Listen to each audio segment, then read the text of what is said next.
Hi there. It's December 21st and we're beginning a new book in the Hebrew Scriptures. This is actually the penultimate of the 12 minor prophets, beginning with Hosea, going through to Malachi. And this is Zechariah, he is in Hebrew, which means the Lord remembers. And Zechariah, we call him. And we're just reading chapter 1 today, although the end of our chapter 1 is in fact the first 4 verses of the Hebrew chapter 2. So Zechariah is the son of Berechiah and the grandson of Iddo. He's a prophet. It's suggested by scholars that he's also a descendant of the priestly line, so that he's a priest as well. He comes back with Ezra to Jerusalem at the time of the return of the exiles. So we said that these last 3 books, Haggai, Zechariah and Malachi, all written after the exile. And in fact, Haggai and Zechariah are both mentioned in Ezra 5 verse 1 and also in Ezra 6 verse 14. So there's a separate attestation to who they are. Zechariah is a very visual prophet, as well as being one who hears from the Lord. So the first thing he hears is the Lord saying, don't be like your forefathers, the reminder of the days of the Exodus, the days in the desert, when Israel hardened her heart. Israel has now been through this time of exile, and through the prophet, the Lord is appealing to Israel, to Judah particularly, because this is where we're focusing. The focus is at the moment on Judah, because this is where Zechariah comes from. The appeal is not to harden their hearts and to act in the way that their fathers acted.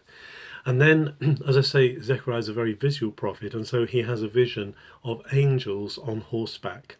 And he sees different coloured horses, chestnut-coloured horses and brown-black horses, and they are standing in the myrtle trees, so they're hidden in the cover, and it's as though they're watching. And he asks them, what have they been doing? They say, well, we've been patrolling the earth, and we see that the whole earth is at peace.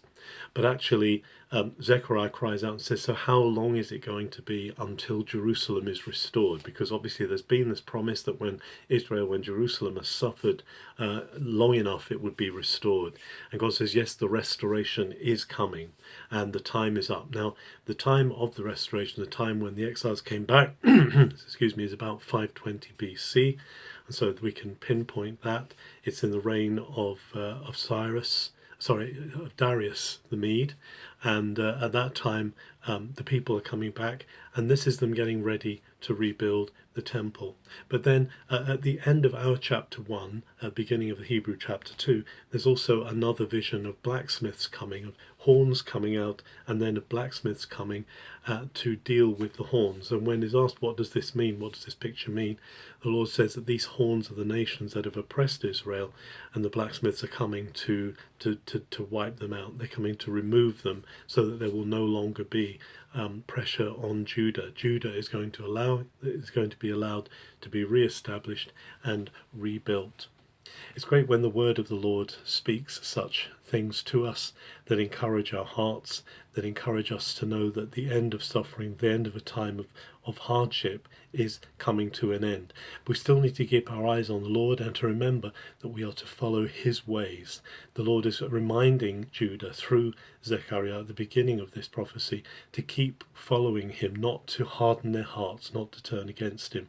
And as their hearts remain soft to him, he is able to do the work that he's called them to do. He's able to re-establish his people. He's able to maintain his peace, his fullness among them. Have a very good December 21st.